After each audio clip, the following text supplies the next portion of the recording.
What's up, guys? We're back at it again with another tier list video. We've got protein sources this time. Let's go. All right, first up on the list is bacon. Bacon is total bullshit. It's highly processed, high in sodium and nitrates, which can actually give you manic episodes, and there's not even that much protein in bacon, so F tier. All right, next up we've got beans and legumes. Beans and legumes just don't have the amino acid profile that some of the other animal-based sources have, and you're also getting more carbs than actual protein when you eat this, so that's why it's going in the F tier. Next up we've got Beyond Beef, and don't even get me started on this ultra-processed garbage. There's no bioavailability to speak of. It's made of the soy and pea protein base with additives and a shit ton of seed oil, so F tier. Next up we've got bison, which is leaner than beef, tons of micronutrients. Bison's pretty much always humanely raised on farms and are allowed to graze on fresh grass, so you get a better quality product as a result, so easy S tier. All right, next up we've got chicken breast. It's a clean, lean source of protein, good amount of bioavailable nutrients. It lacks cholesterol though, and you need to make sure that it's pasture-raised chicken and not fed BS like corn or soybeans or injected with growth hormone. So this is going in the A tier. Next up, we've got chicken legs or just dark meat in general. Good source of protein, but higher in fat and calories versus chicken breast. So this is going in the B tier. Next up, we've got crab, and I'm not sure why it's saying silence liberal.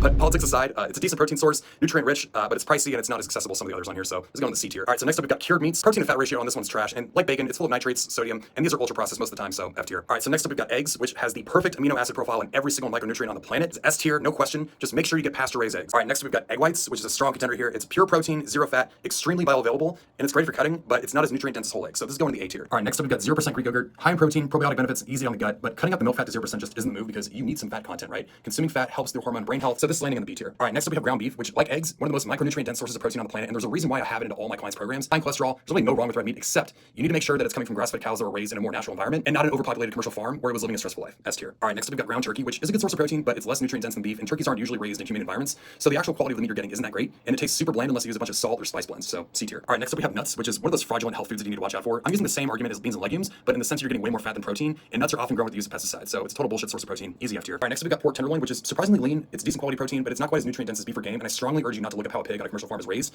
It'll ruin your day. C tier. All right, next we've got everyone's favorite whey protein. This is going to be a hot take for most of you watching this, but your protein powder should not be where you're primarily getting protein from. This is why it's considered a supplement because it's supplemental to your main diet and shouldn't be the main source of protein. They usually come full of artificial sweeteners and fillers that just fuck up your gut biome and are flat out just not as bioavailable as animal-based protein sources. It's okay to have these if you're really in a pinch, but you should absolutely be eating animals for your protein. So this is going to the D tier. All right, next up is salmon, high quality protein, omega-3s. This ranking comes with a caveat though because you absolutely have to buy wild-caught salmon because farm-raised salmon is total bullshit. It's way fattier and it's not nearly as quality tasting as wild-caught. So this is S tier, but again, wild-caught only. Next up we have shellfish, lean, extremely nutrient dense, good amount of cholesterol here as well. This is an easy S tier. Next up we have steak. It's one of the most micronutrient dense sources of protein on the planet, high in cholesterol. Just make sure you get grass-fed beef. Easy S tier. Next up we have tofu, and this one couldn't be further on the spectrum from the last one because tofu is a total bullshit plant-based source of protein, full of soy and fillers. This one's just gonna give you man tits. You're not gonna see any gains from eating tofu, so easy F tier. Next up we have turkey bacon, which is highly processed, full of sodium, and lower protein quality than whole cuts of turkey. Fringe D tier, only because it's leaner than pork bacon, but I highly recommend avoiding this one outright. Next up we have whitefish, super lean source of protein, so it's great for cutting, very digestible. I'm not totally on board with whitefish due to the way it's commercially farmed, but this will go in the A tier. Just make sure not to microwave this anywhere other than your own home. And last we have venison, extremely high quality source of protein, and if you've ever eaten fresh elk or deer that was recently unalived,